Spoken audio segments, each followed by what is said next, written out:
Teman-teman, pada malam ini kita akan membahas seperti yang diposting di sosial media. Tadi juga disampaikan oleh MC kita, Buni, membahas tentang realitas hubungan kita dengan Allah. Tentang realitas hubungan kita dengan Allah. Yang kayak gimana? Ya gitu. Kita sering memuji-muji Allah dengan lisan kita, tetapi pujian kita itu enggak selaras dengan hati kita. Kita sering berzikir menyebut keagungan Allah dengan kalimat subhanallah, alhamdulillah, Allahu Akbar, Masya Allah, dan seterusnya. Kita memuji Allah dengan pujian-pujian yang indah, tetapi seringkali pujian itu tidak ada di dalam hati kita. Sehingga saya suka menyebut ini dengan istilah zikir yang agak-agak gombal. Kalau kita ngegombal kepada manusia, kadang dia percaya gitu. Seorang suami ngegombal kepada istri, tulus nggak tulus dia nggak ngerti. Yang penting dia bahagia dengan kata-kata yang indah gitu. Bapak kamu titik kan gitu kan? Selalu kan bapak kamu kan ya. Standar gombal, raja gombal di TV. Bapak kamu tukang parkir ya gitu. Kok tahu? Pasti gitu tuh. Ya soalnya dia sudah memarkirkan hatiku kepadamu gitu. Cewek mungkin gak percaya kali, cuman dia seneng aja dengan kata-kata kayak gitu kan. Atau mungkin ada juga yang percaya. Karena dia ngelihat kita kayaknya wajahnya wajah polos, gak ada wajah tampang-tampang pembohong, apalagi playboy gitu ya. Wajahnya polos banget, ada jenggotnya gitu ya, insya Allah jujur kan. Asarus sujud, wah Masya Allah. Bisa jadi kita cuma ngegombal, tapi dia gak tahu. Karena manusia itu tidak tahu isi hati. Tapi kalau Allah Subhanahu Wa Ta'ala, A'udzu billahi minasy syaithanir rajim. Wa asirru qawlakum aw ijharu bih innahu 'alimun bidzatis sudur. Kan? Gimana kita mau gombal kepada Allah? Wa asirru qawlakum, kalian sembunyikan kata-kata kalian di dalam hati maksudnya. Awi jaharu bih, atau kalian tampakkan, kita ucapkan dengan lisan. Innahu alimun bidzatis sudur. Allah Maha tahu apa yang ada di dalam hati. Jadi nggak akan berhasil ngegombalin Allah tuh nggak akan berhasil. Kalau kita nggak jujur dengan lisan kita yang sesuai dengan hati kita, itu nggak akan terjadi keajaiban dalam hidup kita. Inilah realitas dari hubungan kita dengan Allah. Makanya Allah sering bilang ke kita seolah-olah, kok gitu? Barusan kamu bilang hasbi Allah, cukup bagi saya Allah. Tapi kok nggak cukup kalimat Allah itu menggetarkan hati? Padahal kalau orang bilang hasbi Allah, cukup bagi saya Allah, pas disebut nama Allah, udah selesai masalah dia gitu. Contoh, ada musibah. Terus temannya bilang, tenang, ntar Allah ganti dengan yang lebih baik. Kan disebutkan nama Allah, tenang, ntar Allah ganti dengan yang lebih baik. Oh ini ada doa nih, wakhluf li khairam minha, ya Allah beri saya ganti yang lebih baik. Apakah kata-kata ini cukup buat kita sehingga kita tenang? Sehingga kita tidak lagi terus-terusan dalam keputusasaan terhadap musibah-musibah yang kita hadapi. Kalau enggak, berarti kita gombal mengatakan hasbi Allah. Katanya hasbi Allah, kok enggak cukup sih Allah buat kita? Padahal Allah berfirman di dalam Al-Quran, innamal mu'minun, orang mukmin yang sebenarnya, innamal mu'minuna alladzina idza dzukirallahu wajilat qulubuhum. Kalau disebut nama Allah hatinya gemetar. Maksudnya ngerespon gitu di dalam hati. Jadi mantap imannya, jadi mantap keyakinannya, jadi mantap tawakalnya kepada Allah Subhanahu wa taala. Benar enggak sih hasbi Allah? Coba, kalau lagi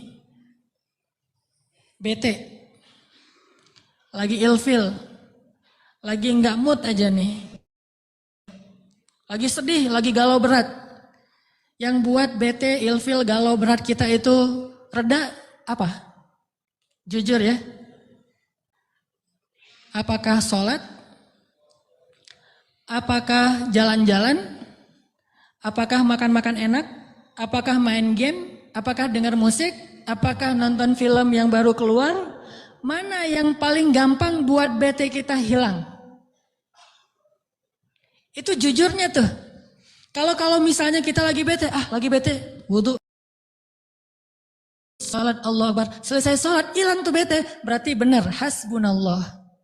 Hasbi Allah. Tapi kenyataannya termasuk saya nih, gak gitu-gitu amat. Begitu ada masalah, sholat.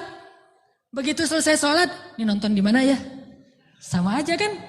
Sholat sih, cuman habis sholat ternyata belum cukup. Belum hilang juga nih, saya udah sholat, saya udah zikir, saya udah doa, saya udah tilawah Al-Quran. Saya malah udah tahajud, udah puasa. Tapi belum hilang juga, masih ilfil banget nih. Ya mau cari makan enak mau makan yang pedas-pedas gitu. Atau mau cari kopi. Berarti belum hasbun, belum cukup. Masih butuh tambahan. Memang berpengaruh, tapi belum cukup. Salat ya menenangkan, cuma belum bisa menyelesaikan masalah. Berarti kita masih gombal dalam zikir kita.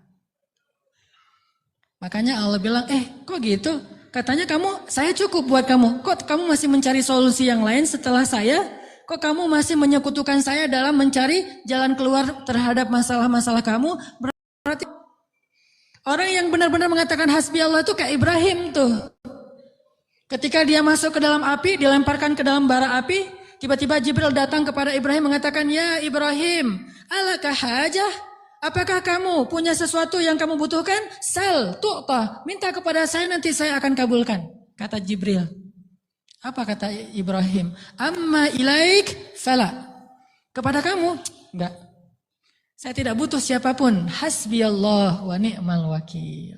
Baru Allah padamkan tuh api, keajaiban. Kenapa kita mengucapkan banyak kalimat zikir tapi tidak terjadi keajaiban-keajaiban dalam hidup kita?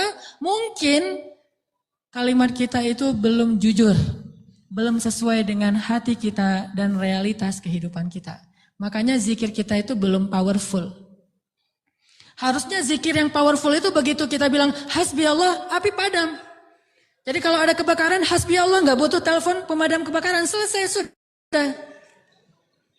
Kenapa kita telepon pemadam kebakaran? Karena kita belum hasbi Allah secara jujur. Ini benar nih, walaupun agak-agak, contohnya agak-agak lebay mungkin ya, tapi benar loh. Kenapa kita ketika nggak usah api yang membakar rumah lah, nggak usah kebakaran, hal sepele aja. Masalah perasaan, masalah lapar. Bukankah Nabi mengatakan nanti makanan orang di akhir zaman adalah kalimat la ilaha illallah? Ini makanan orang di akhir zaman. Ketika muncul Dajjal, makanan kaum muslimin itu adalah la ilaha illallah. Begitu bilang la ilaha illallah, kenyang. Itulah orang yang selamat di masa Dajjal. Kira-kira kalau sekarang Dajjal keluar, kita selamat nggak? Cari tahunya gimana? Kalau teman-teman lapar, coba bilang la ilaha illallah. Lapar masih lapar atau udah kenyang? Pasti masih lapar ya. Karena kita nggak menganggap Allah segalanya, hasbi Allah. Tapi nanti di akhir zaman, ketika Dajjal muncul, Nabi mengatakan makanan mereka pada saat itu adalah zikir subhanallah, alhamdulillah, Allahu akbar, la ilaha illallah. Itulah makanan mereka. Begitu mereka bilang subhanallah, la haula wala quwata illa billah, langsung kenyang. Anaknya bilang, "Pa, lapar." Bilang la haula wala quwata illa billah. La haula wala quwata illa billah, gimana? Udah kenyang. Ya itu. Itu benar-benar umat akhir zaman banget tuh. Kalau kita kayaknya bukan umat akhir zaman. Umat zaman edan. Kita ucapin la ilaha illallah masih lapar, sholat masih galau, udah zikir sekian ribu masih sedih, masih sakit hati. Kenapa? Karena kalimat kita itu belum jujur. Kok gitu kalimat kamu, kata Allah kepada kita. Karena Allah tahu isi hati kita. Wa asirru qawlakum awijharu bi innahu alimun bidzatis sudur. Seandainya kita jujur, Allah akan tunjukkan keajaiban yang luar biasa loh dalam hidup kita. Wa aufu bi'ahdi ufi bi'ahdikum wa iyaya farhabun. Kata Allah, jujur, tunaikan janjimu kepadaku, aku pasti akan tunaikan janjiku kepadamu. Dan kepadakulah kalian akan lari. Maksudnya, kepada Allah kita meminta pertolongan. Jadi kalau kita jujur sama Allah, Allah akan jujur sama kita. Kalau kita benar-benar mengatakan itu dengan yakin, Allah tidak akan mengecewakan kita sama sekali. Keajaiban itu akan terjadi dalam hidup kita. Sangat mudah urusan kita. Saya sendiri sering membuktikan ini dan sering benar. Kalau ada yang keliru itu karena saya masih belum baik imannya. Misalnya contoh sederhana mau ceramah. Ceramah yang menurut saya paling beban adalah di sini. Di depan teman-teman semuanya. Kenapa? Karena saya selalu berharap ceramah sederhana saya itu benar-benar bisa menjadi suatu kebaikan yang bisa dibawa pulang oleh teman-teman sekalian. Pengen banget tidak mengecewakan. Jadi saya bukan perform untuk menghibur, tapi perform untuk memberi sesuatu yang kita cari bersama kan. Kita cari ilmu, kita cari iman, kita pengen datang ke majelis taklim itu pengen tajdidul iman, memperbaharui iman. Maksudnya pulang dari sini tambah yakin pengennya, kan gitu ya. Pulang dari sini tambah semangat beramal soleh, pulang dari sini semakin yakin untuk bergantung kepada Allah.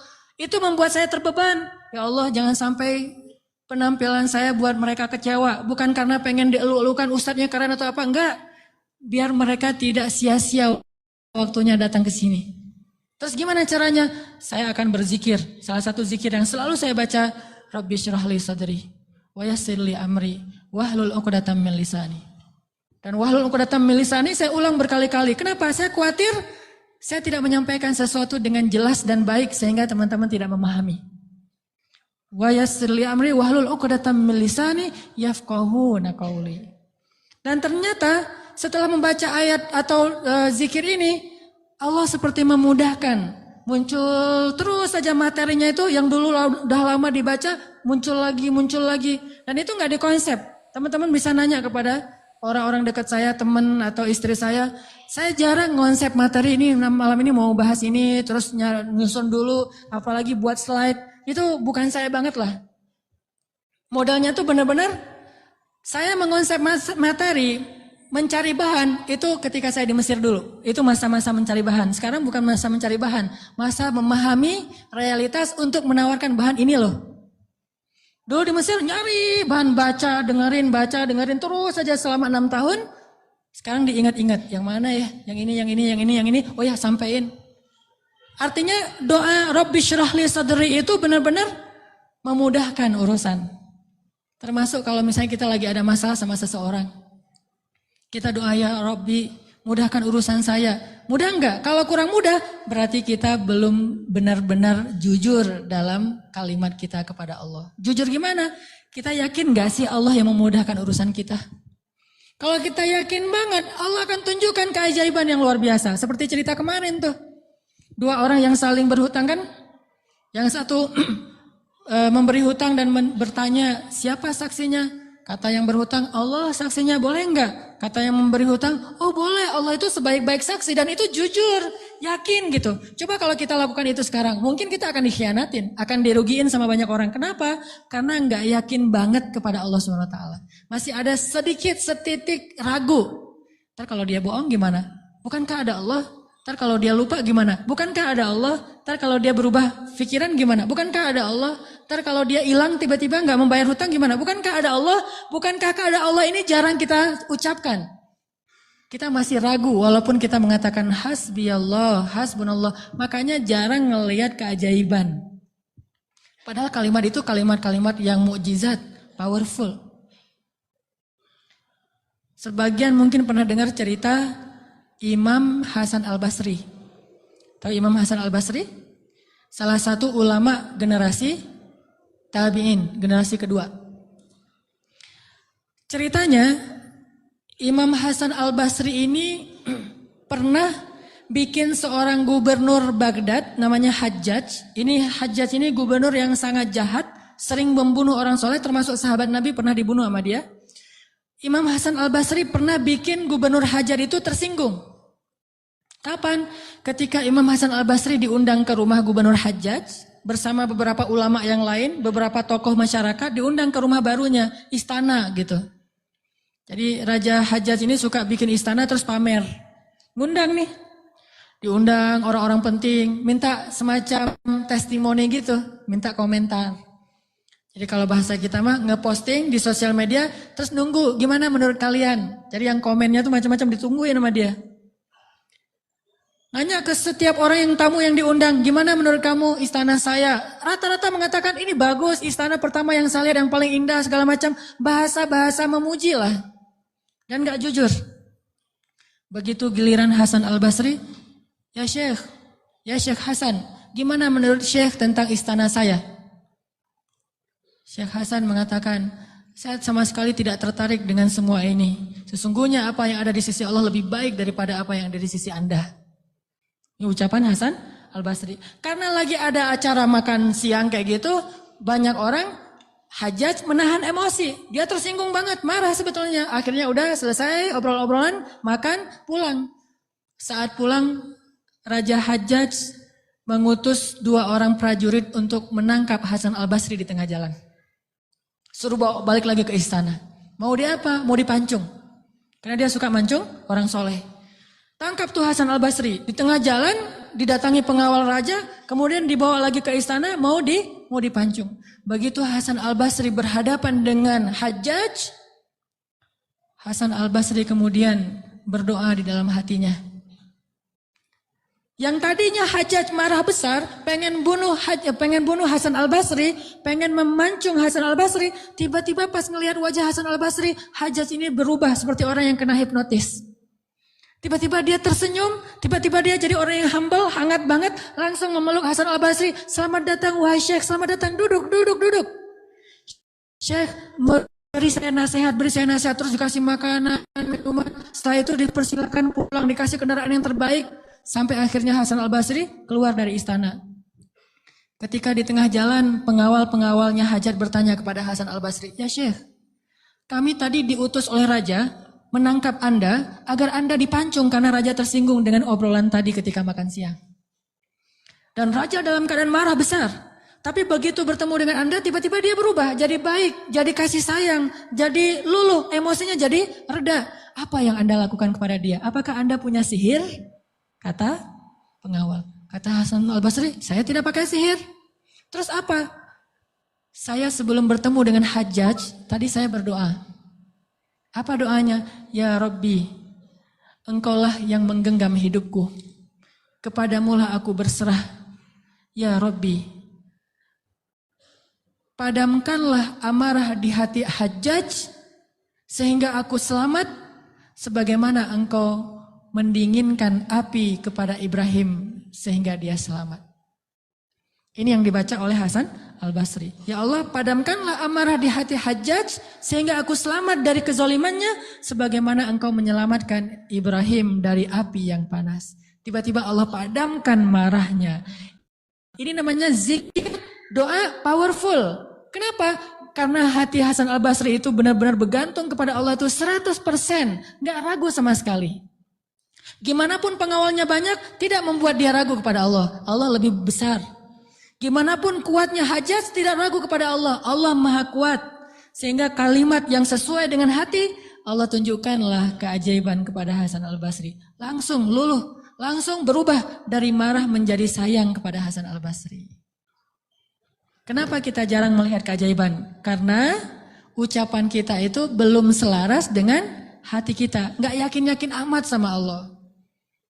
Sering bilang la haula wala quwata illa billah, tapi kita masih yakin ada kekuatan lain yang mempengaruhi hidup kita. Padahal kata Nabi kepada Ibnu Abbas, kalau semua orang berkumpul dan ingin menolong kamu, mereka tidak dapat menolong kamu kecuali dengan seizin Allah. Kalau mereka semua berkumpul ingin mencelakai kamu, mereka tidak bisa mencelakai kamu kecuali dengan ketetapan Allah. Allah, Allah, Allah, di tangannya lah segala kebaikan, di tangannya lah segala kerajaan. Tabarakalladzi biyadihil mulk wa huwa ala kulli syai'in qadir. Percaya enggak kita dengan ayat itu? Jawab dengan hati kita masing-masing. Kalau kita percaya, baru terjadi keajaiban dalam hati kita. Pernah menghadapi orang marah? Pernah? Sering kan? Siapa yang marah? Istri. Tahu gimana kalau istri lagi marah? Oh, belum tahu ya? Ya udah deh, ganti contoh. Orang tua deh, orang tua. Saya lupa aja nih kalau saya di hadapan para jomblo fisabilillah. Kalau istri lagi marah, padamkan marahnya itu bukan dengan hadiah dunia dulu. Itu buat kita ragu sama Allah dan mengandalkan materi. Pas marah, tunjukin. Mau ke Lombok, Bali, Jogja, atau Maldives. Pasti dia pilih Maldives tuh. Pas dia pilih Maldives, kita nangis. Kenapa? Dananya gak cukup. Makin marah dia tuh. Jangan nawarin materi dulu untuk meredakan marah seseorang. Karena kita akan bergantung kepada materi itu. Ternyata ampuh. Kalau dia marah, saya kasih tuh brosur. Brosur doang. Kalau lagi marah, nonton yuk. Pelan-pelan reda marahnya, berarti efektif. Nonton cukup bagi saya. Pas lagi marah, ada kafe baru loh, enak tuh makanannya. Terutama tuh misalnya green tea-nya, milkshake tuh paling enak tuh se-Bandung. Reda marahnya, milkshake cukup bagi saya. Kan? Bukan hasbi Allah, hasbiya milkshake. Kenapa bisa gitu? Karena ketika kita mau meredakan marah seseorang itu kita menggunakan materi. Atau menggunakan bahasa-bahasa ngegoda, ngerayu, gombal tadi. Tapi kan lama-lama agak-agak habis juga ya bahan menggombal ya. Harus buka, jadi teman-teman bisa ke Gramedia mungkin beli buku dengan judul Kumpulan Gombal-Gombal Efektif. Udah teruji, banyak yang menggunakan gombal ini dan berhasil meredakan amarah. Mungkin, tetapi itu berarti kita tidak mendapatkan yang paling luar biasa. Sehingga suatu saat kita akan kewalahan sendiri.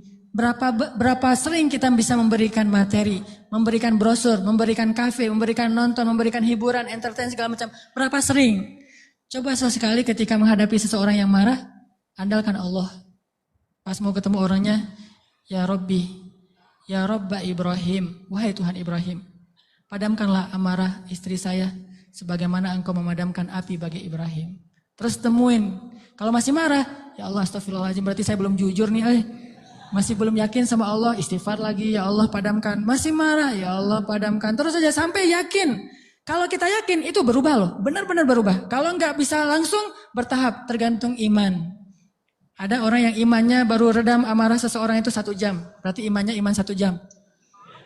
Ada yang setengah jam, ada yang 10 menit, ada yang begitu ketemu berubah langsung. Sampai orang yang marah itu juga terheran-heran. Kenapa ya? Saya tadi sebetulnya lagi sebel banget sama kamu, tapi pas ngelihat kamu jadi berubah, kenapa ya?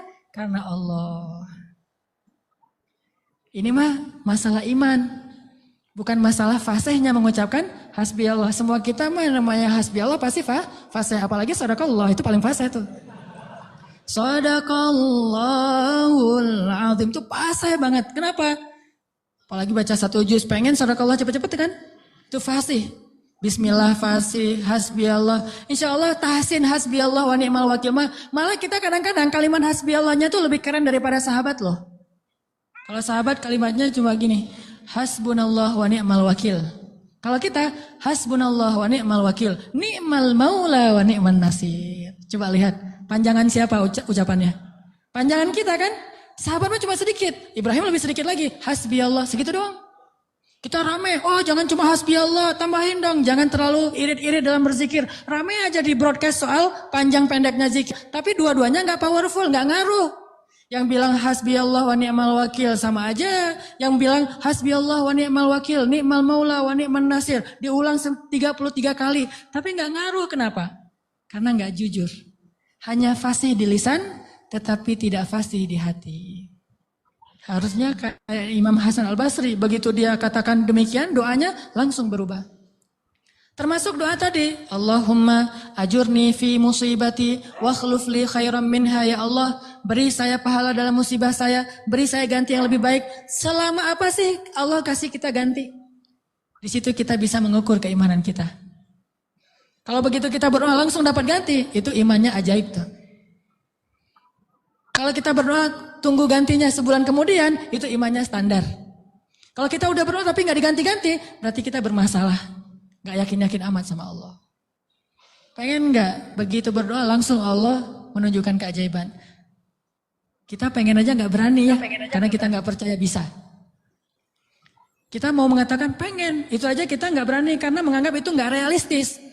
Masa sih bisa? Bisa kalau kita yakin kepada Allah. Kalau kita nggak yakin, kalau kita bilang nggak bisa, kalau kita ragu bahwa Allah bisa menunjukkan ajaib kepada kita dalam hitungan detik, terus kemana kalimat kun fayakun? Masalahnya kita nggak yakin untuk bilang pengen, begitu doa langsung Allah kabulkan. Itu aja kita ragu. Kenapa? Kita nggak percaya itu bisa terjadi dalam hitungan simsalabin abrakadabra. Kita nggak percaya itu bisa terjadi dalam satu kalimat kun. Makanya tidak ada kun dalam hidup kita. Gimana caranya? Belajar yakin kepada Allah seutuh-utuhnya. Masih ingat juga dengan kisah seorang bapak datang kepada Rasulullah curhat dan minta tolong. Dia bilang, ya Rasulullah, putra saya ditawan oleh musuh. Dan mereka meminta tebusan 100 dinar. Kalau saya nggak ngasih uang 100 dinar, putra saya akan dipenggal, akan dibunuh ya Rasulullah. Sedangkan saya orang miskin. Jangankan 100 dinar, 100 dinar itu mungkin sekarang sekitar 250 juta. Mahal. Saya nggak punya uang sebesar itu ya Rasulullah. Untuk makan aja susah. Terus gimana ini ya Rasul? Waktu itu Rasulullah juga nggak punya apa-apa untuk diberi. Sahabat-sahabat banyak yang keluar negeri untuk berdakwah. Sehingga orang-orang kaya kayak Utsman, Abdurrahman lagi nggak ada. Terus nolongnya gimana nih? Nabi kasih satu zikir. Kata Nabi, Pak, banyak-banyak mengatakan la haula wala quwata illa billah. Bapak percaya? Oh percaya Rasulullah. Pulang dia tuh. Coba kalau kita digituin, ya insya Allah ya Rasul. Tapi duitnya gimana Rasul? Tetap aja kan? Udah minta zikir, minta duit. Yang konkret dong Rasul kalau kasih zikir, kalau kasih solusi. Zikir itu solusi paling konkret. Justru yang lain itu nggak konkret. Yang lain itu Allah tunjukkan kepada kita karena Allah sayang kepada kita. Allah tahu iman kita lemah. Kalau seandainya Allah mau memberikan kepada kita keajaiban menurut iman, mungkin kita nggak dapat apa-apa dalam hidup. Akhirnya Allah berilah kita pertolongan, jalan keluar. Cuman butuh waktu karena iman kita juga butuh waktu. Kita taubat aja butuh waktu, ya. Untuk hijrah aja butuh waktu. Untuk taubat butuh waktu. Mau sholat aja minta tambahan waktu. Udah azan jangan sekarang deh, ntar lagi. Gimana kita mau dapat pertolongan Allah yang sekarang? Fair gak sih kalau Allah mengatakan, oh ntar lagi ya hambaku, orang kamu juga barusan sholatnya juga bentar lagi. Allah kasih itu. Begitu Nabi bilang, ucapkan banyak-banyak membaca la haula wala quwata illa billah. Dia yakin langsung mengatakan, oh ya insya Allah. Yakin gitu, akan terjadi keajaiban. Bukan, ya ada Utsman gak Rasul? Enggak. Abdurrahman bin Auf rumahnya di mana ya? Enggak nanya-nanya orang kaya. Udah aja yakin. Pulang dia tuh. La haula wala quwata illa billah. La haula wala quwata illa billah. La haula. Artinya apa? Tidak ada daya dan upaya dari makhluk. Allah lah yang maha kuasa. Pulang ke rumah, istrinya nungguin. Pak gimana? Udah ketemu Rasulullah. Dapat solusinya, dapat uang pinjaman dari siapa? Enggak. Terus gimana? Nabi ngasih kita solusi yang lebih baik daripada itu. Apa? Ucapkanlah la haula wala quwata illa billah. Istrinya enggak protes, langsung bilang, oh ya langsung la haula wala quwata illa billah. Berdua tuh la haula wala quwata illa billah. Enggak ada ya kirain duit 100 dinar. Enggak sama sekali, yakin. Begitu malam, sepanjang siang mereka la haula wala quwata illa billah, malam hari tiba-tiba putranya pulang. Enggak sendiri, bawa ternak, bawa kambing banyak tuh, domba dibawa. Ada ratusan ekor domba dia bawa pulang. Di luar rame apa nih apa? Ada domba, siapa? Oh putra kita, Masya Allah. Pelukan, kangen gitu ya. Kamu gimana bisa selamat? Kata putranya, wahai ayah, ada keajaiban. Tadi, tiba-tiba ketika saya sedang diikat dan besok mau dipenggal, pengawal-pengawal saya itu tiba-tiba pada ngantuk, tertidur. Dan tiba-tiba ikatan saya menjadi longgar sehingga saya bisa melepaskan diri dan bahkan ketika saya mau pergi saya kepikiran kenapa saya nggak bawa domba-domba aja sebagai ghanimah. Domba 100 ekor kira-kira berisik nggak sih? 100 ekor domba berisik nggak? Berisik kan? Berisik banget kan? Tapi seberisik itu orang yang ngawal dia tuh nggak bangun loh. Allah udah tutup telinga dan penglihatan mereka. Mereka nggak bangun sama sekali di bawah. Dan untuk ngumpulin domba 100 ekor, kira-kira butuh berapa jam? Itu bukan kerjaan yang gampang, ngumpulin 100 ekor, digiring ke satu arah, udah gitu berisik lagi, ada yang domba yang lari ke sana, ditarik lagi. Namanya domba kan, domba-domba yang tersesat gitu deh.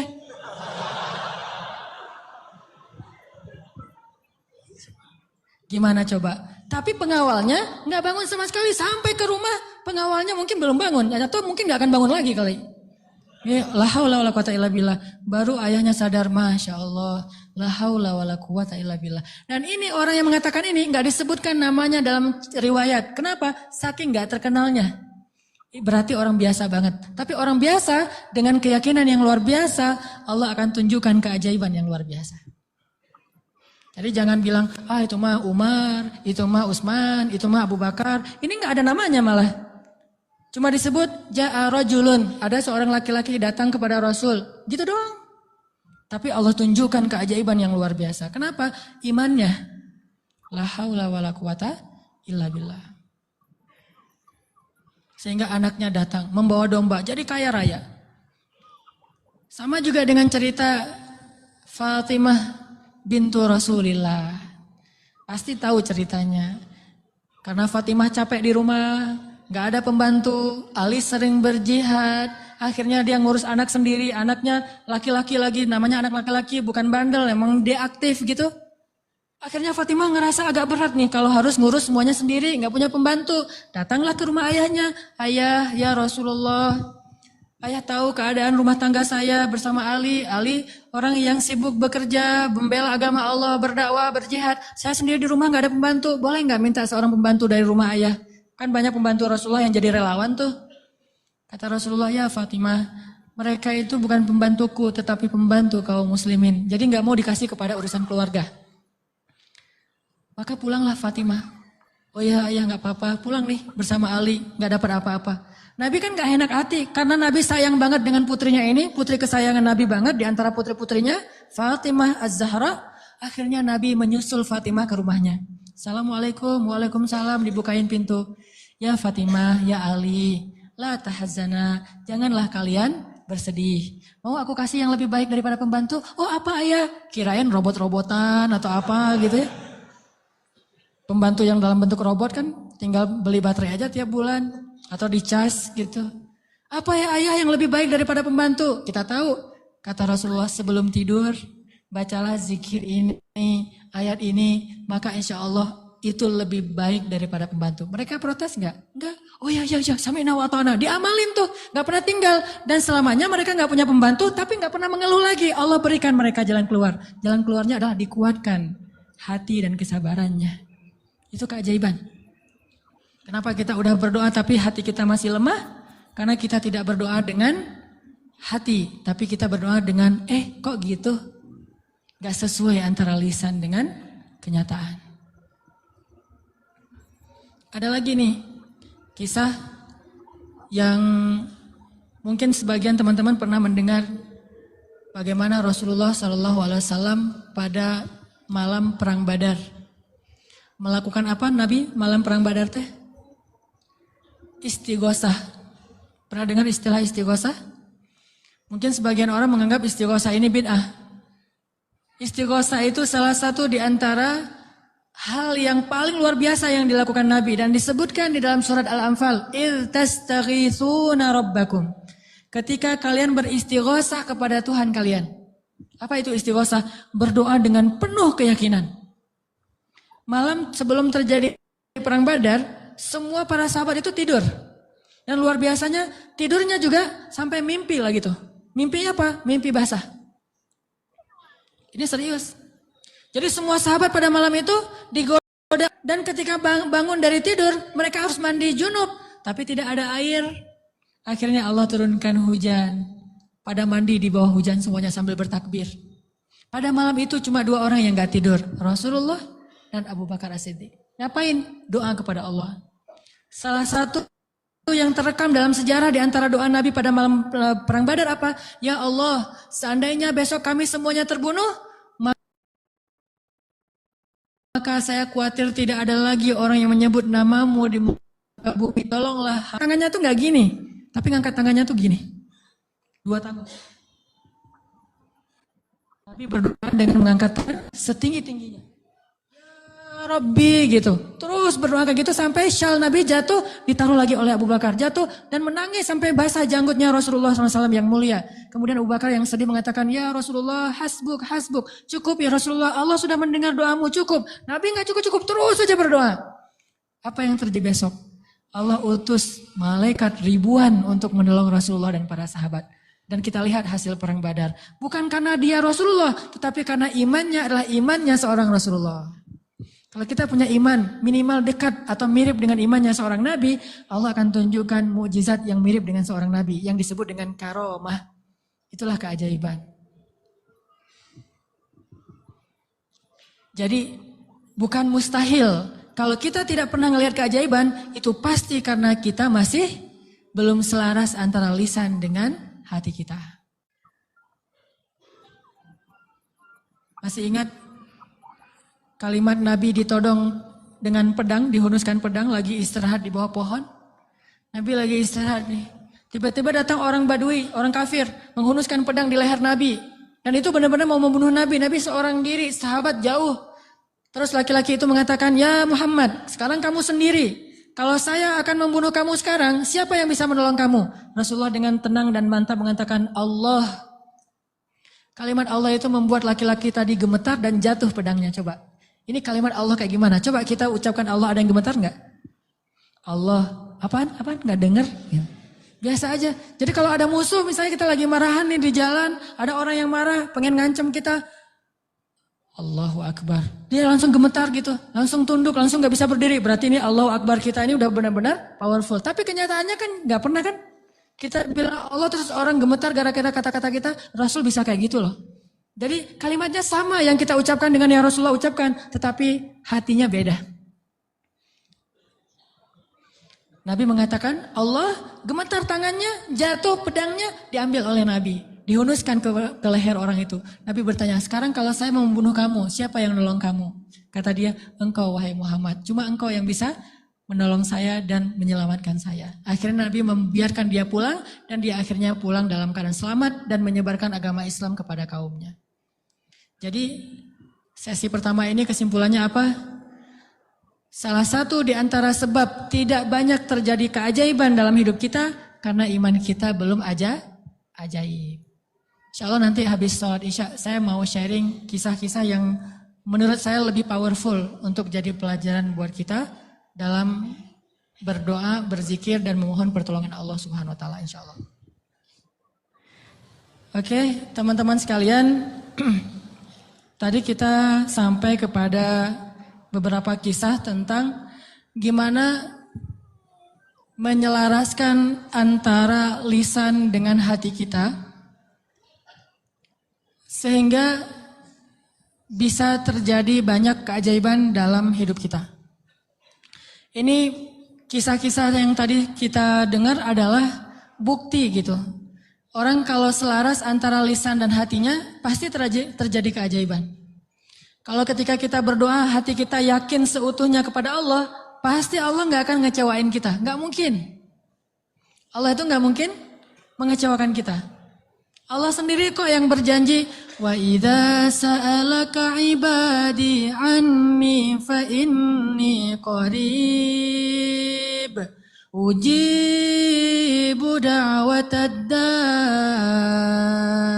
Itu Allah yang bilang, ujibu da'watad da'. Aku tuh dekat.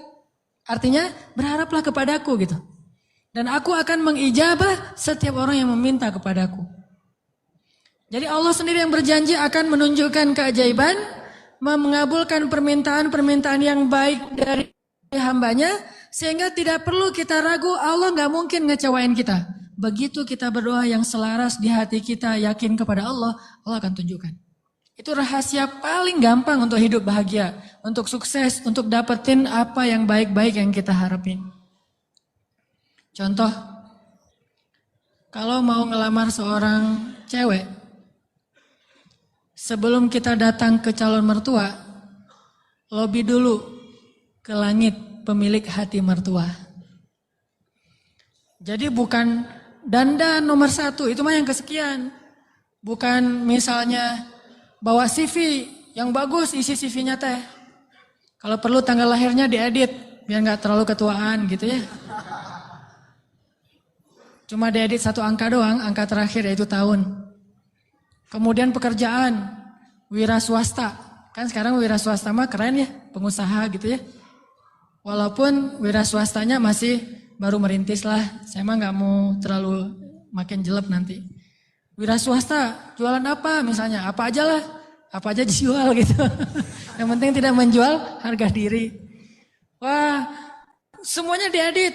Itu bukan yang paling penting. Yang paling penting adalah gimana ngelobi lah langit, pakai jalur langit. Minta kepada Allah yang menggenggam hati. Begitu di depan pintu pagar, la haula wala quwata illa billah. La haula sampai 100 kali. Kenapa 100 kali? Sampai yakin banget ini Allah yang menentukan hati seseorang hamba. Bisa dibolak-balik. Bisa jadi awalnya si calon mertua ini udah punya calon sendiri buat anak yang perempuannya. Mungkin lebih tajir, mungkin lebih keren, mungkin lebih berewokan, lebih nyuna gitu ya. Kita mah seadanya udah pakai wak doyok juga belum tumbuh-tumbuh. Ya gimana, udah begitu takdirnya kan, terimalah kenyataan. Akhirnya orang tua, calon mertua tadi yang udah punya rasa srek kepada yang lain, tiba-tiba berubah pas ngelihat kita. Wah, ini nih calon menantu saya nih. Kita baru mau ngomong, udah tenang aja. Kamu bukan hanya akan saya berikan anak saya, juga domba-domba gitu ya. Kan la haula wala quwata illa billah. Dikasih modal nikah, dikasih mahar, disiapin semuanya, dimudahin banget. Kenapa? La haula wala quwata illa billah. Itu lebih penting daripada mahar, lebih penting daripada bawa kendaraan apa walaupun minjem, lebih penting dari apapun. Lebih Allah dulu, pemilik segala hati hamba. Itu berlaku banget. Jadi kalau selama ini masih belum beruntung, berarti kurang la haula wala quwata illa billah. Tips supaya mengakhiri masa jomblo, yakin sama Allah, banyak-banyak la haula wala quwata illah, dan berani datang kepada calon. Kalau kata seorang pelawak, kalau kita jelek, jangan takut untuk mencintai seorang perempuan. Karena yang takut itu harusnya yang dicintai, kan gitu ya. Kita mah nggak usah takut, yang dicintai yang takut. Yang datang ke saya kok wajahnya gini. Tapi itu mah cek cak lontong. Jarine cak lontong. Oke. Sama juga kalau misalnya seorang istri pengen membujuk suaminya. Membujuk ngapain nih? Membujuk tambahan saldo. Ini udah akhir bulan nih, tanggal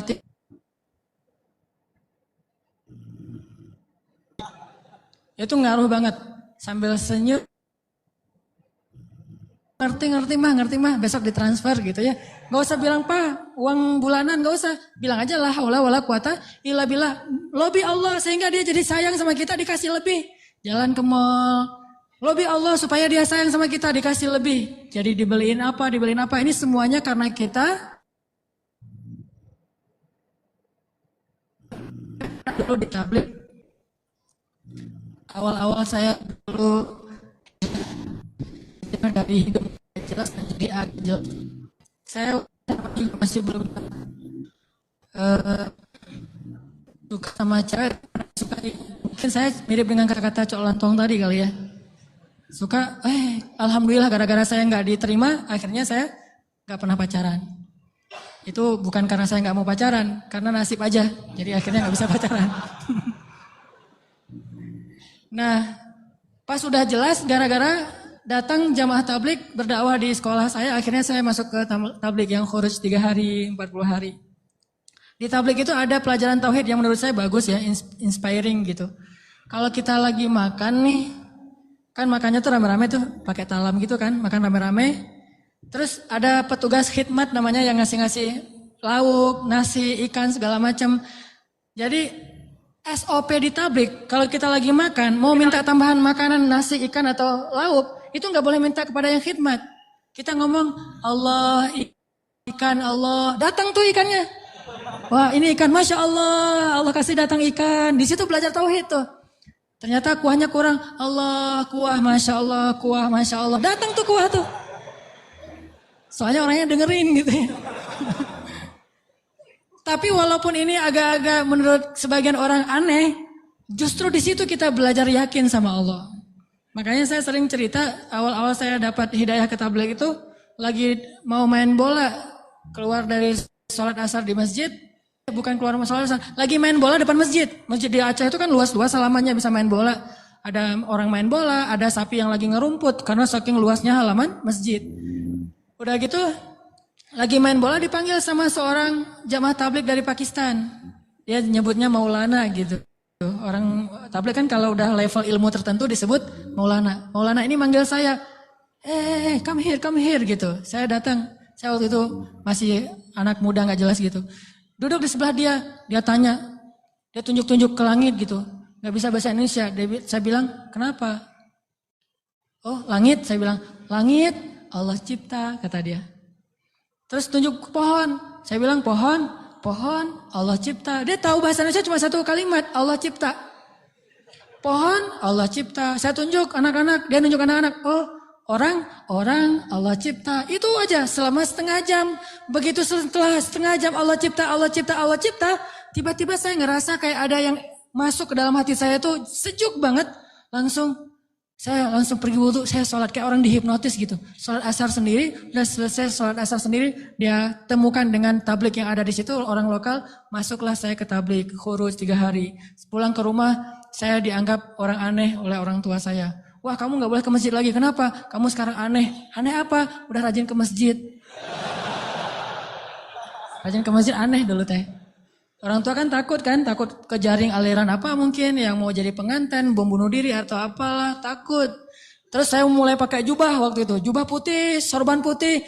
Begitu saya lewat depan tetangga ada anak kecil lagi main, dia bilang, "Mak, malaikat lewat," gitu.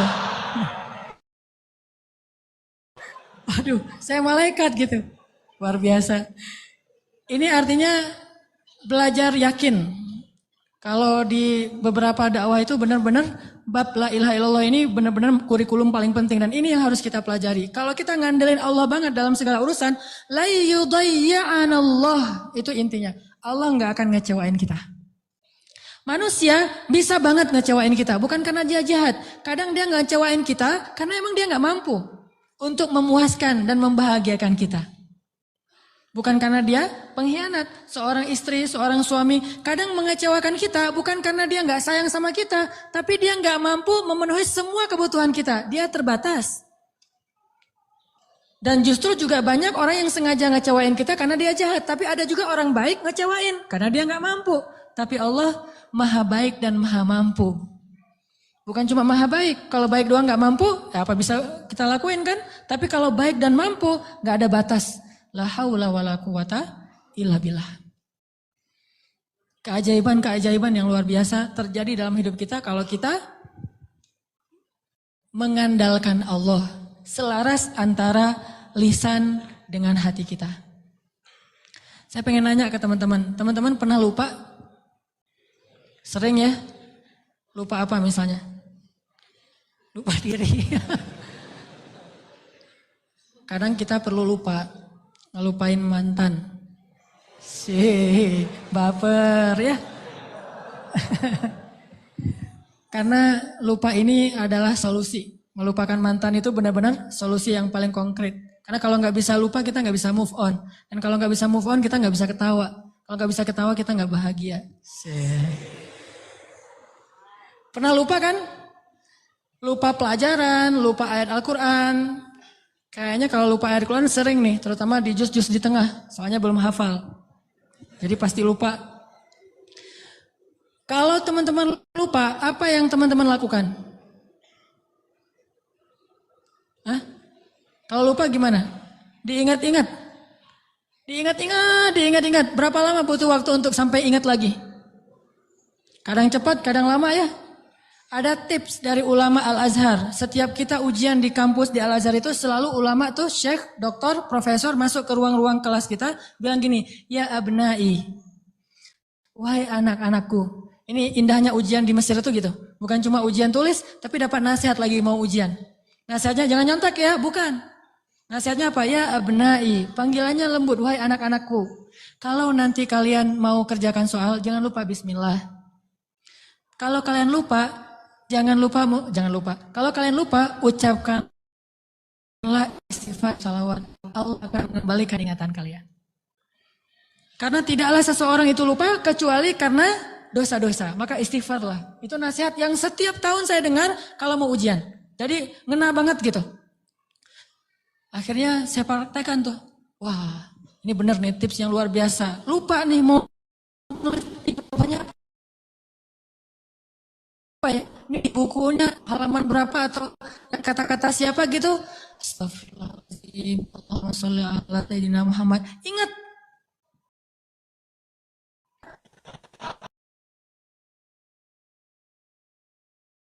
Wah ini gak ingat-ingat ini. Ada masa-masa iman naik dan turunnya. Kalau gitu kan buku gak baca. Pede banget baca judul-judul doang gitu. Daftar isi. Nanti kurang lebih kayak gitulah di karang-karang aja gitu. Akhirnya nilainya harus di remedial, diulang. Padahal udah selawat gak belajar. Kalau kita lupa, coba deh. Uji iman kita dengan istighfar dan salawat. Kalau belum ingat juga, berarti iman kita masih lemah. Lupa nama si fulan, siapa ya? Aduh lupa namanya. Astagfirullahaladzim, Allahumma sholli ala sayyidina Muhammad. Lah ingat, itu berarti insya Allah udah bisa mendapat zikrullah dalam hidupnya. Kalau belum bisa, berarti banyak istighfar. Andalkanlah Allah, yudhai'akallah, maka Allah tidak akan mengecewakan kita. Mau teman-teman pengen kalau misalnya mau gimana caranya biar terjadi keajaiban dalam hidup kita? Pengen ini, alhamdulillah dapat segala kebaikan yang kita pengenin dapat gitu. Pengen punya anak, Allah kasih anak.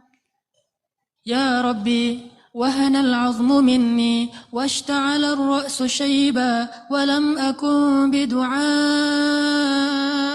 Rabbi syaqiyya. Ya Allah, saya sudah tua, rambut saya sudah beruban, tapi saya nggak pernah berputus asa dalam berdoa kepadamu.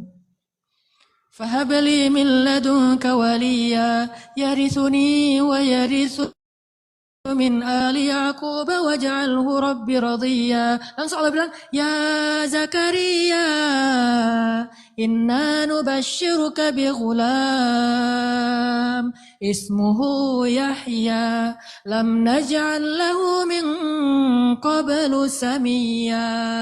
Ya Zakaria, langsung Allah kasih jawaban. Bergembiralah Zakaria, kamu akan punya anak laki-laki dan namanya saya kasih nama, bukan kamu yang cari di Google. Saya kasih nama, siapa namanya ya Allah? Yahya, dan tidak ada anak seperti dia sebelumnya. Solehnya luar biasa. Wa hananan min ladunna, anakmu itu hanan banget, kata Allah. Apa itu hanan? Lemah lembut. Wa hananan min ladunna wa zakatan, anak yang terpelihara dari dosa. Wa taqiyya, hanan at-taqi. Lembut dan mudah-mudahan bertakwa, cenah gitu ya. Itu sifat Nabi ya, Nabi Yahya. Wa barram biwalidayhi, berbakti kepada kedua orang tua. Tuh. Allah langsung kasih sifat-sifatnya, bukan cuma anak terus ntar terserah orang tuanya, enggak. Allah udah beri dia sifat yang sangat mulia. Dari apa itu? Dari yakin.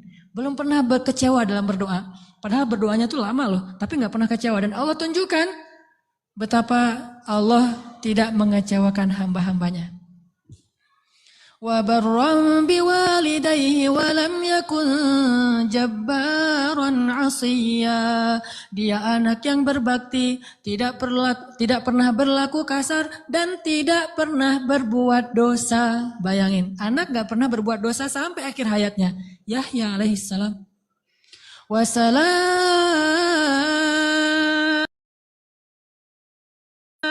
وسلام عليه يوم ولد ويوم يموت ويوم يبعث حيا.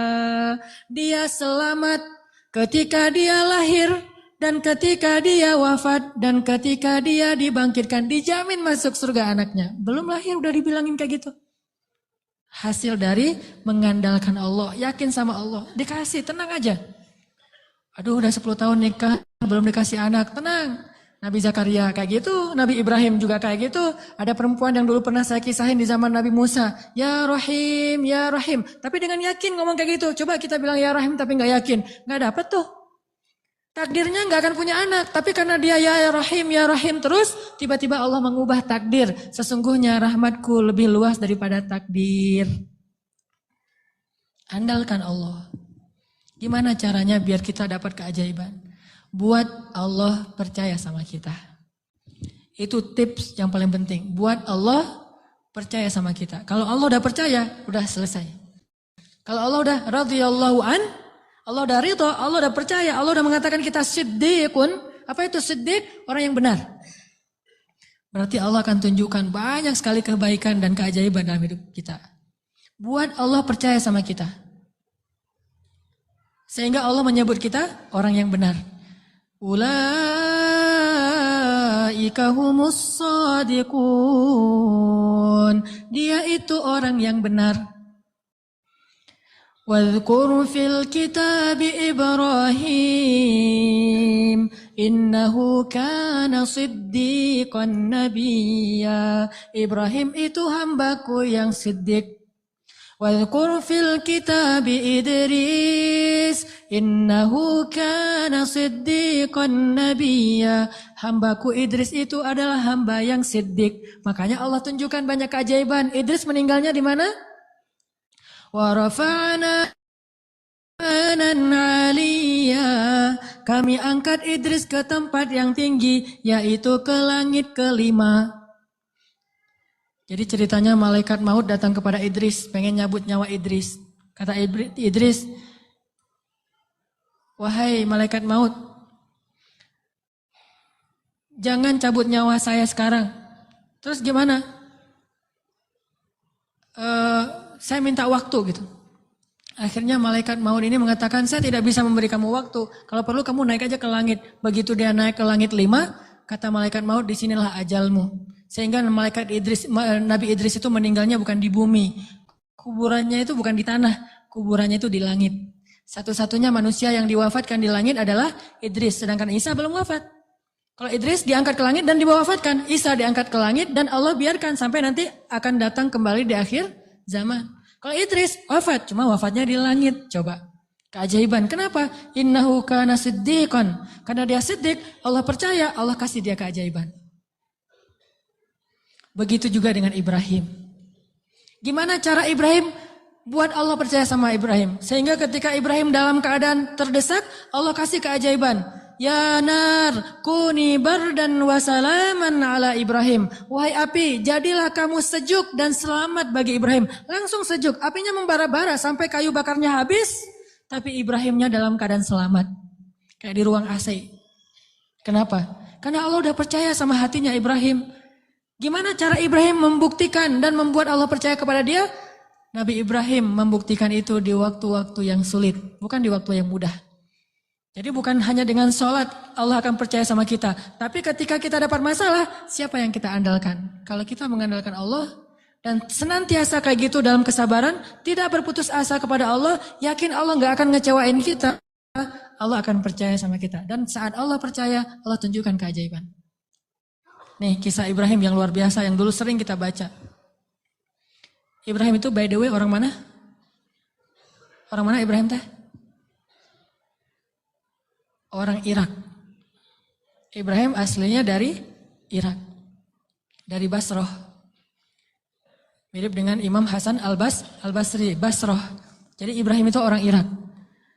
Lalu berdakwah di Irak di usia 17 tahun tuh udah mulai kayak kita lah anak ABG tapi udah hijrah Hijrah pemikiran tapi bukan hijrah dari dosa kepada yang baik. Hijrah pemikiran. Dari awalnya mikirnya macam-macam, agak liar gitu. Wah ini Tuhan saya, yaitu matahari. Ini Tuhan saya, yaitu bulan. Ini Tuhan saya, yaitu bintang. Kan liar ya. Sampai akhirnya, ini semuanya tenggelam. Tuhan saya adalah pencipta semua ini. Dan di usia segitu beliau ditaruh di dalam api dan yakin banget kepada Allah. Dia punya seorang ayah, namanya Azar. Azar ini seniman nyeleneh. Kalau seniman doang masih mending kan? Ini udah seniman nyeleneh. Kalau seniman doang dia dengan artnya, dengan seninya itu hak dia. Tapi ketika dia nyeleneh, gimana? Dia membuat patung lalu menyuruh orang untuk menyembah patung buatannya. Dan dia juga tokoh agama yang ngajarin cara nyembah patung buatannya, ngajarin doa-doanya, sehingga orang menyembah patung buatan Azar. Lalu dia punya kedudukan di sisi rajanya, Namrud. Sehingga ketika anaknya berdakwah di sana, kedudukan Azar ini terancam. Akhirnya dia diusir. Ibrahim diusir dari Irak, disuruh pergi atau dibunuh. Akhirnya berangkatlah Ibrahim bersama 2 orang. Satu istrinya yang terkenal sangat cantik. Sampai para ulama mengatakan, belum pernah Allah menurunkan seorang wanita cantik di muka bumi secantik Sarah. Itu perempuan paling cantik yang pernah ada di muka bumi. Kalau yang paling sempurna, Asiyah, Maryam, Khadijah, Fatimah. Tapi kalau yang cantiknya kayak Nabi Yusuf, itu Sarah tuh. Kalau laki-laki ganteng, Yusuf. Kalau perempuan cantik itu Sarah. Simbol kecantikan perempuan di muka bumi. Bukan siapa yang di Mesir teh? Cleopatra. Cleopatra kalau di film-film mah agak-agak hitam ya. Kurang menurut saya mah.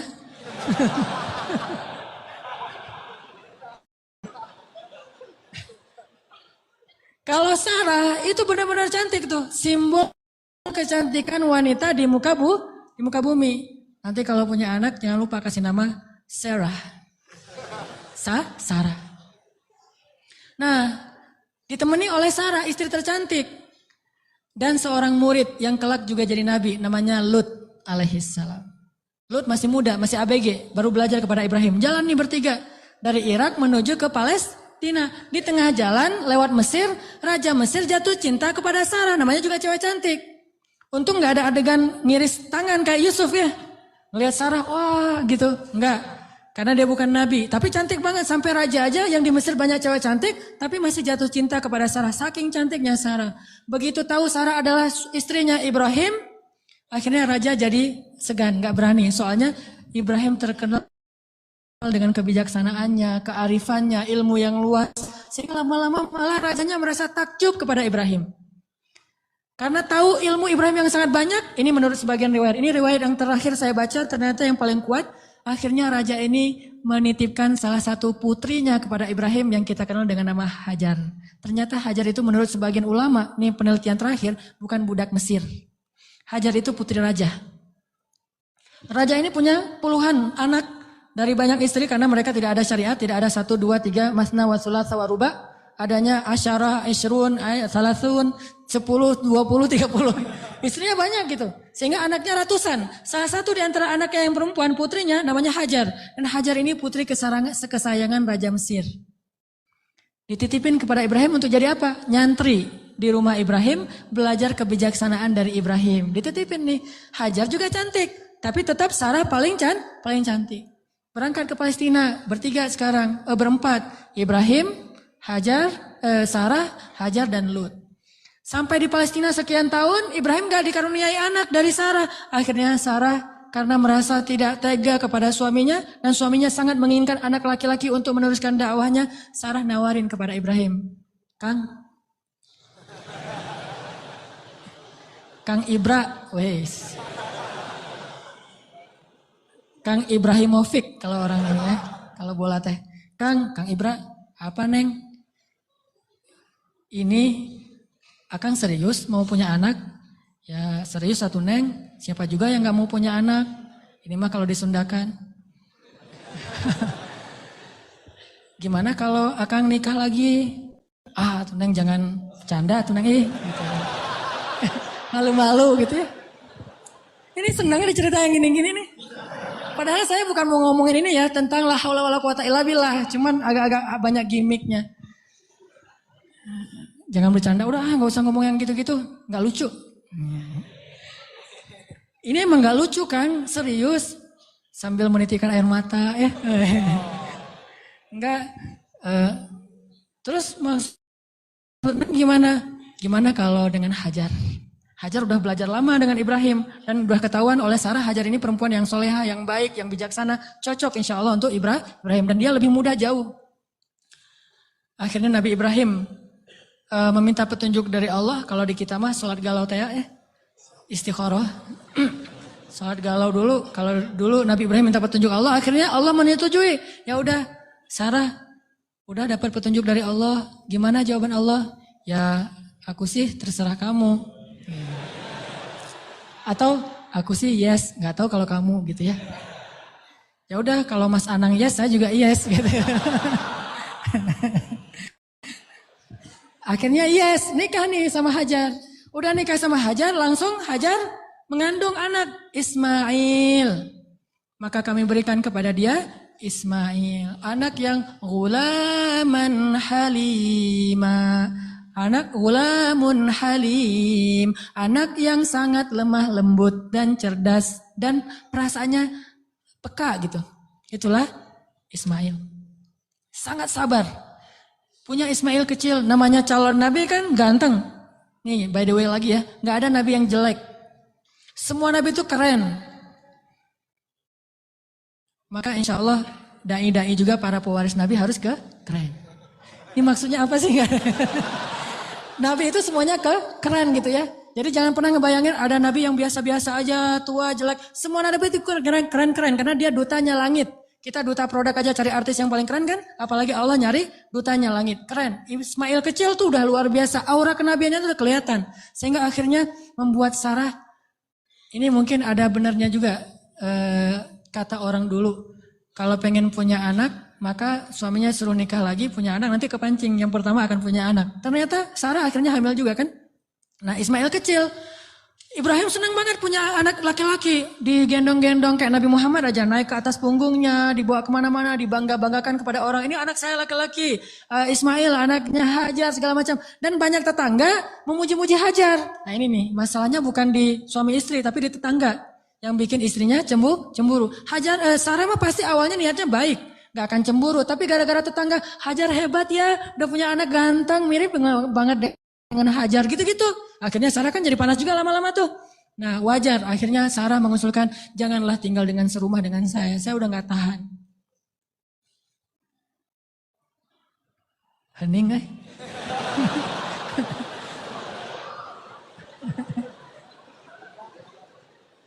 deg-degan dengan kayak gini. Kayak film horor. Kata Sarah, wahai, lupa bukan wahai, Kang Ibra, Neng teh udah gak tahan serumah sama Hajar. Kenapa tuh Neng? Ya semua tetangga muji-muji Hajar. Aduh Neng teh apa itulah? Oh ya udah, minta lagi petunjuk Allah. Akhirnya Allah kasih perintah. Perintahnya apa? Pindah rumah. Tapi nggak tanggung-tanggung. Pindah kota, pindah negara.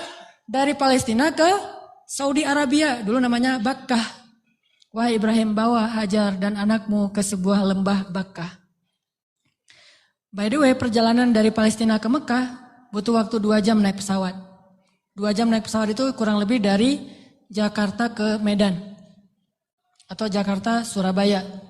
Tapi Ibrahim tidak naik pesawat, tidak naik buruk, tidak naik onta, nggak naik kuda, jalan kaki.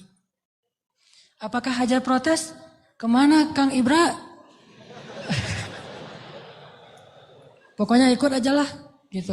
Oh iya, udah ikut aja. Nggak pernah nanya kemana, ini saya aja tadi nanya. Nggak pernah nanya kemana ya Ibrahim, nggak. Kata Ibrahim, ya Hajar dapat perintah dari Allah, kita ke lembah Bakkah. Ikut, ya sami'na wa ata'na.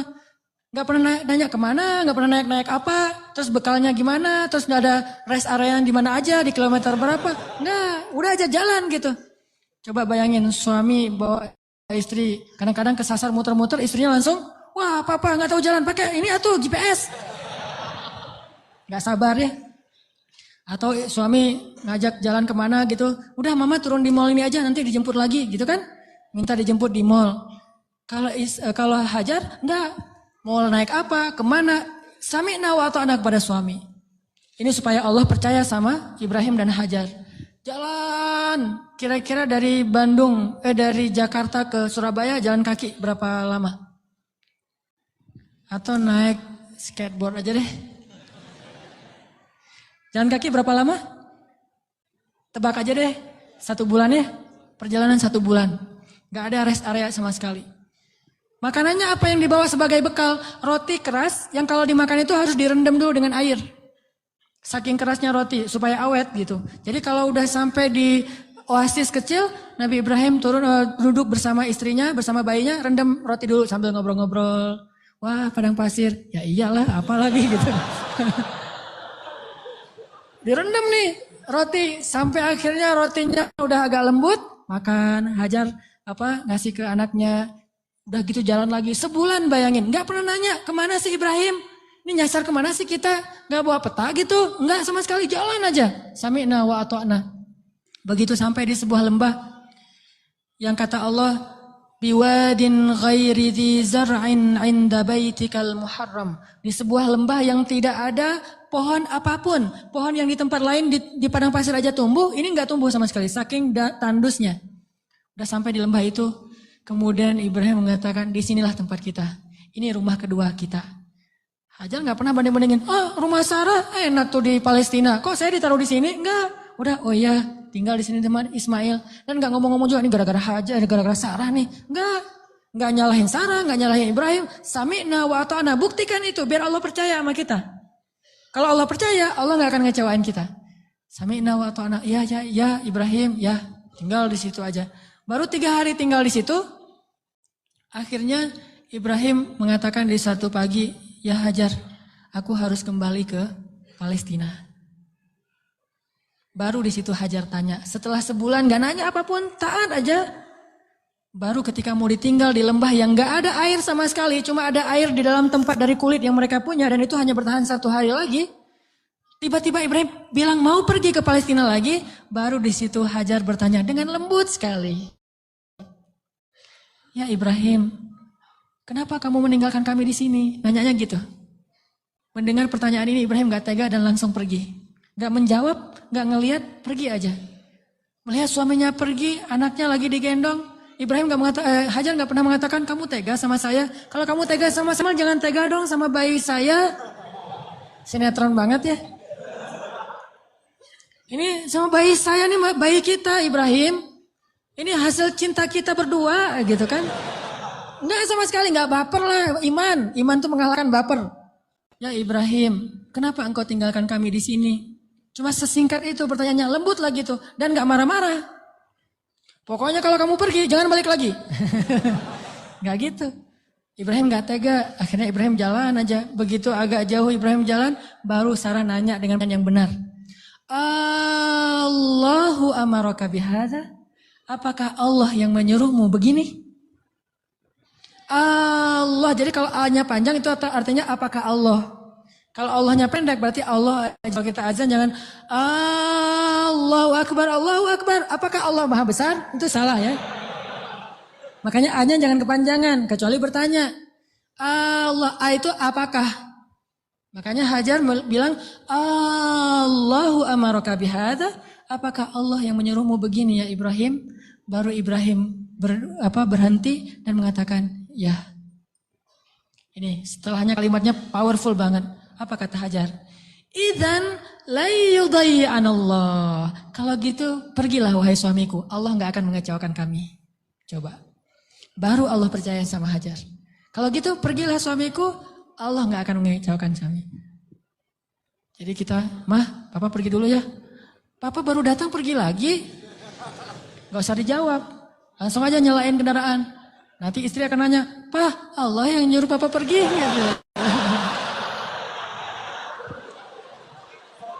Baru dijawab. Kalau dia nggak nanya gitu, berarti pertanyaannya salah. Jadi jangan dijawab. Udah aja nyalain kendaraan. Pakai helm. Kemana Pak? Allah yang nyuruh Papa pergi ya. Baru kita bilang, benar mah Allah yang nyuruh. Yaitu untuk ta'lim. Kan Allah yang nyuruh kan? Ta'lim. Oh kalau gitu pergilah Pak.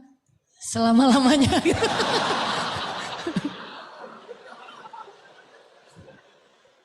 Allah nggak akan mengecewakan kami, kata Hajar teh.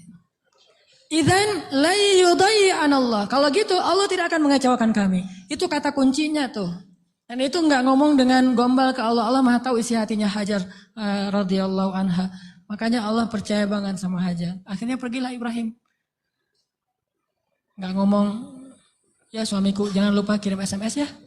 Udah sampai di mana kan khawatir gitu. Jangan lupa kirimin bekal setiap bulan 10 juta aja, enggak usah banyak-banyak gitu. Enggak ada bekal. Tahu berapa lama Ibrahim meninggalkan Hajar di situ? 13 tahun. Enggak ada kabar, enggak ada apa-apa. 13 tahun. Kalau kita mah baru keluar 13 jam mungkin. Wah, udah curiga nih. Enggak pulang-pulang 13 jam. Jangan-jangan pingsan lagi. 13 tahun enggak pulang-pulang. Hajar ditinggalkan dengan air hanya aja. Gendong anaknya Ismail tinggal di situ berdua aja di tengah padang pasir. Gelap banget kalau malam dingin, kalau siang panas banget. Dinginnya itu saya karena lama tinggal di padang pasir. Gini-gini saya ini orang padang pasir ya. Jadi kalau malam dinginnya itu sampai kayak jarum nusuk-nusuk ke kulit. Itu di padang pasir. Dinginnya malam. Kalau pagi, kalau siang panasnya itu kayak kita dibakar. Ekstrim. Bawa bayi. Hari pertama masih aman, masih bisa minum, rotinya direndam. Hari kedua habis air, Ismail menangis. Panik kan? Ini gimana nih? Air cari di mana? Lari-lari yang kita tahu. Naik ke atas bukit. Di mana ada burung yang kalau ada burung berarti pertanda ada air. Nggak ada burung. Tapi ngelihat genangan air. Turun lari. Karena pengen mendapatkan air buat anaknya yang masih kecil. Sayang banget sama Ismail. Pas turun lari ternyata nggak ada apa-apa. Naik lagi ke bukit berikutnya. Namanya Marwah. Turun mondar-mandir. Kenapa sampai 7 kali di tempat yang sama? Saking paniknya. Ismail terus dari kejauhan terdengar suaranya menangis. Pas Hajar sampai di bukit Marwah, suara tangisan itu hilang. Mulailah Hajar was-was dan khawatir. Jangan-jangan Ismail sudah meninggal karena kehausan. Akhirnya Hajar berlari ke arah Ismail. Ketika dia mendekat, dia melihat seorang laki-laki bertubuh yang gagah gitu. Dia pakai baju jubah berwarna putih, dia pakai serban berwarna putih. Seperti saya pulang dari masjid.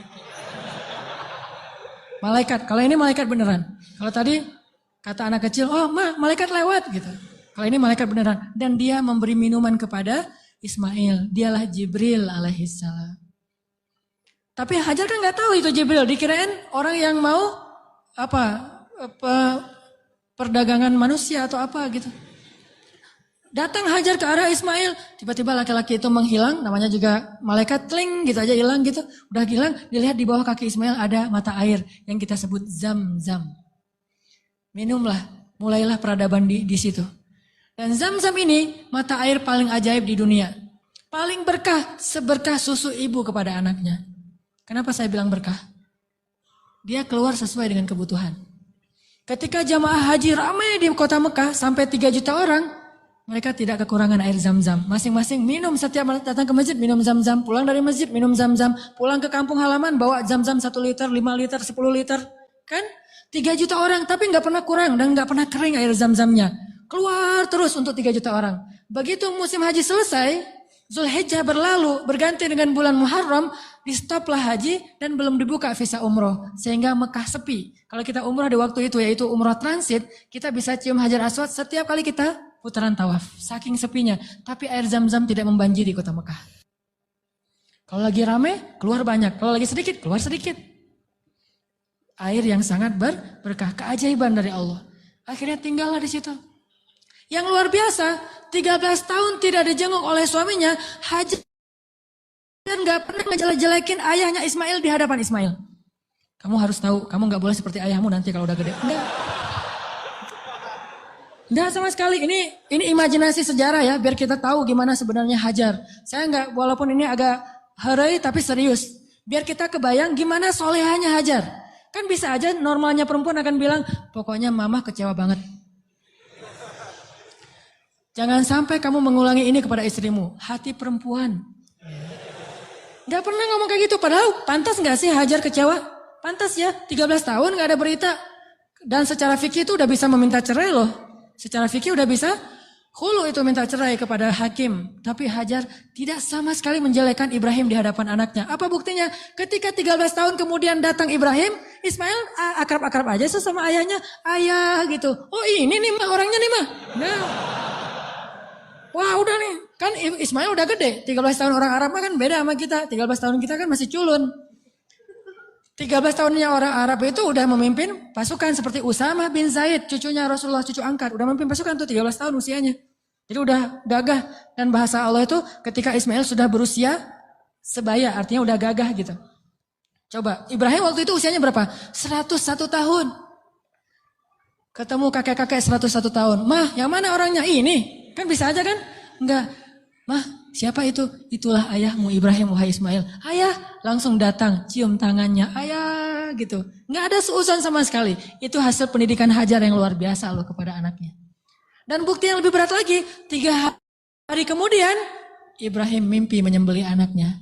Dan tahukah kita apa jawaban anak itu? Wahai ayahku tersayang. Bahasanya, ya abati. Bukan, ya terserah ayah deh. 13 tahun ditinggalin, sekarang mau nyembelih lagi. Ini bukan hasil pendidikan Ibrahim nih. Ini anak hasil pendidikan Hajar banget nih. Bukan Ibrahim yang mendidik dia, tetapi Hajar. Ibrahim mendoakan dia. Pelajarannya apa? Pendidikan anak yang paling berpengaruh itu dari ibu. Tapi doa adalah dari ayah. Rabbi habli minas solihin. Ibrahim yang mendoakan dia dari langit. Hajar yang mendidiknya di bumi. 13 tahun akhirnya kata dia, ya abati, wahai ayahku tersayang. If'al ma tu'mar, lakukan apa yang diperintahkan kepada ayah. Satajiduni insyaallah minas sabirin. Akan engkau dapati aku termasuk orang yang bersabar. Jadi gak mau nyusahin ayahnya. Dalam menjalankan perintah Allah, dia tahu ayah yang nabi. Jadi jangan sampai ayah saya susah gara-gara saya yang gak rela. Saya rela banget wahai ayah. Yang penting ayah taat sama Allah. Saya akan bersabar wahai ayah. Coba kalau Ismail bilang, apa gak salah ya? Kok mimpinya aneh-aneh gitu? Pasti godaan setan deh. Gitu kan? Atau yang lebih ekstrem lagi, ayah tega. Udah ninggalin mama sekarang mau nyembelih saya. Wah ini bener nih ayah nih. Pasti nih bukan nabi dan segala macam. Enggak marah-marah sama ayahnya. Udah aja sami'na wa ata'na. Ismail lah gitu. Anak seorang siddiq, anak seorang ibu yang siddiqah, anak seorang ayah yang siddiq, dan melahirkan anak juga yang siddiq.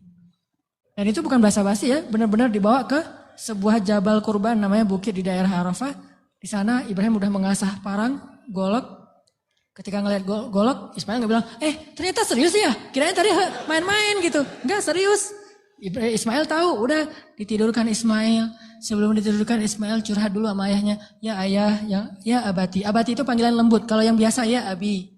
Jadi kalau kita bilang abi itu biasa. Kalau mau lebih lembut, abati, itu lembut banget. Wahai ayahku tersayang. Ya abati. Supaya ayah tidak berat hati dalam melakukan perintah ini, tolong tutuplah wajah saya, biar ayah nggak ngelihat wajah saya. Takut kasihan. Oh iya, ditutup. Wahai ayah, tutup tubuh ayah dengan kain supaya darah saya tidak mengenai baju ayah dan dilihat oleh ibu. Nanti ibu jadi sedih. Ditutup. Wahai ayah, sampaikan salam saya ke ibu. Saya sayang sekali kepada ibu. Coba gimana hati seorang ayah? Terakhir, ayah, tajamkan pisau itu supaya memudahkan saya. Berarti yakin banget kan? Gak ada sama sekali kepikiran oleh Ismail, tenanglah ntar diganti dengan domba. Gak kepikiran. Itu mah kita yang udah yakin karena udah baca buku. Dan salah lagi baca bukunya. Buku yang kita baca tuh Ismail tiba-tiba berubah jadi domba. Terus Ismailnya kemana? Kan gitu kan bukunya? Padahal gak gitu. Ismailnya dibangunkan, dombanya keluar dari bukit terus disembeli. Bukan Ismail berubah jadi domba, tetap aja anaknya. Cuma dari kutuk jadi domba kan? Saya kayak malin kundang. Enggak, itu mah salah dalam catatan buku sejarah. Ya ayah, sampaikan salam saya ke ibu ya. Dan tolong jangan ceritakan ini dulu kepada ibu. Padahal dia tahu ibunya soleha banget dan kuat banget. Akhirnya ditaruhlah golok itu di leher Ismail. Dan Ibrahim mengatakan Bismillahirrahmanirrahim. Mau ditarik tuh. Yakin dan Allah tahu isi hati Ibrahim. Mau ditarik. Ismail udah pasrah aja. Udah ini terakhir kali saya hidup di dunia. Baru ketemu 3 hari dengan ayah saya. Pas mau ditarik. Allah tahan tangannya Ibrahim seperti orang stroke. Gak bisa gerak gitu. Baru Allah berfirman. Ya Ibrahim. Qad saddaqatar ru'ya. Engkau sudah membenarkan perintah. Allah udah percaya sama Ibrahim sekarang. Ditahan. Akhirnya kata Allah angkat Ismail. Ini adalah balaun mubin. Inilah ujian yang berat untuk melihat siapa yang benar-benar beriman. Gitu cara Allah percaya sama kita. Lewat ujian hidup kita. Lewat masalah-masalah kita. Apakah kita masih yakin sama Allah? Sampai ke titik darah penghabisan. Masih yakin sama Allah? Justru di titik itulah nanti Allah percaya sama kita. Allah ganti semua musibah itu sebagai rahmat. Allah kasih dia seekor domba yang sangat besar dan kelak itu menjadi syariat yang sangat indah bagi kaum muslimin. Diabadikan sepanjang masa, ribuan tahun dikenang. Ini bukti. Maka buat Allah percaya sama kita, maka Allah nggak akan mengecewakan kita. Ingat kata-kata Hajar, la yudayyi'anallahu idzan. Kalau Allah yang memerintahkan gini, berarti Allah tidak akan mengecewakan saya. Cukuplah Allah yang menyuruh kita, yakin Allah nggak akan ngecewain kita. Udah setelah itu hasbunallah, la haula wala quwata illa billah, tawakkaltu 'alallah, aslamtu ilallah dan seterusnya. Insyaallah kita akan melihat keajaiban. Itu aja teman-teman yang dirahmati Allah. Mudah-mudahan kita menjadi orang yang bisa selalu mengandalkan Allah dalam hidup kita sampai Allah percaya sama kita, lalu Allah menunjukkan keajaiban dalam setiap urusan kita.